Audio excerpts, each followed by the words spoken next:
Correspondent Joe Khalil has been following all of this for us.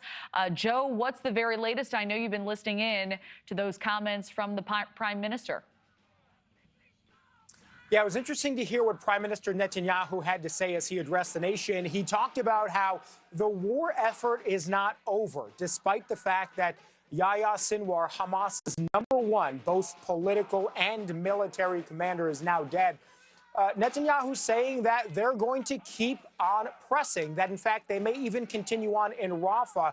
He addressed families of Israeli troops, directly saying that for those who have died in this war effort on the Israeli side, that he expresses his condolences to those families, and he knows that war is hard, but saying their deaths have allowed for this victory today, Sinwar's death. He also directly addressed people in Gaza, and he said, from here on out, Hamas's tyranny is over. He said that this day, Sinwar's death marks a new chapter where Hamas is now behind you. I believe he said this is officially the first day after Hamas, according to the translation that we were listening to. So it's clear that this war is not over on the part of Israel. The question is going to be, how does Hamas respond now without its leader that it has had in place since 2017? We know that Sinwar, even among Hamas leaders, was someone who was generally more aggressive, was generally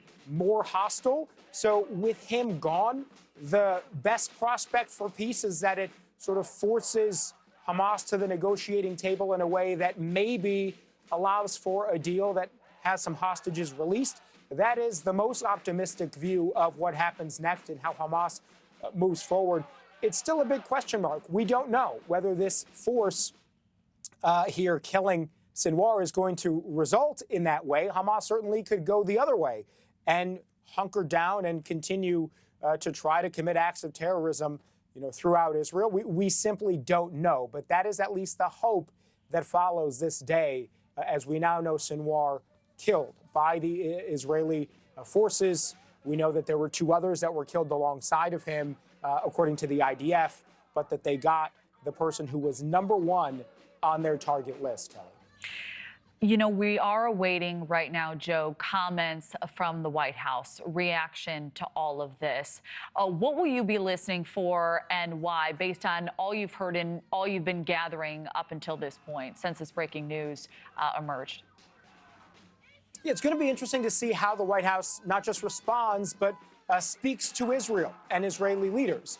It's no secret that the Biden administration, the president, the vice president, and others have had somewhat of a tense relationship with Bibi Netanyahu, with the prime minister, and they have clearly been trying to urge him to scale back the aggression, especially in light of, earlier on in the year, tens of thousands of innocent civilians that have been killed after IDF operations. The White House clearly putting pressure on them to slow down their strikes in Lebanon as well over the last couple of weeks.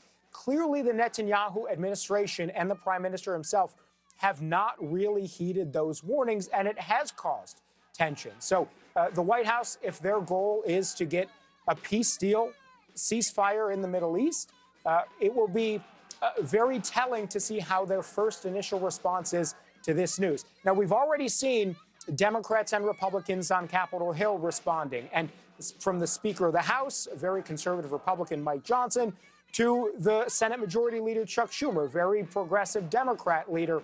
All of them are on the same page here in that the death of Sinwar is good news, that this is a man who brought about evil and brought about violence for decades now. And his elimination, all of them say, is a good thing. I imagine you're going to hear that from the White House. But it's the next sentence. It's what comes after that, what comes from this death now, that the White House will, I imagine, be speaking with the Israelis and whether they pressure them to try to force Hamas to the negotiating table, or whether the United States backs more offensive actions from Israel. That's going to be the key here and what we will be listening for, not just from the White House, but from the State Department and the Pentagon as well today.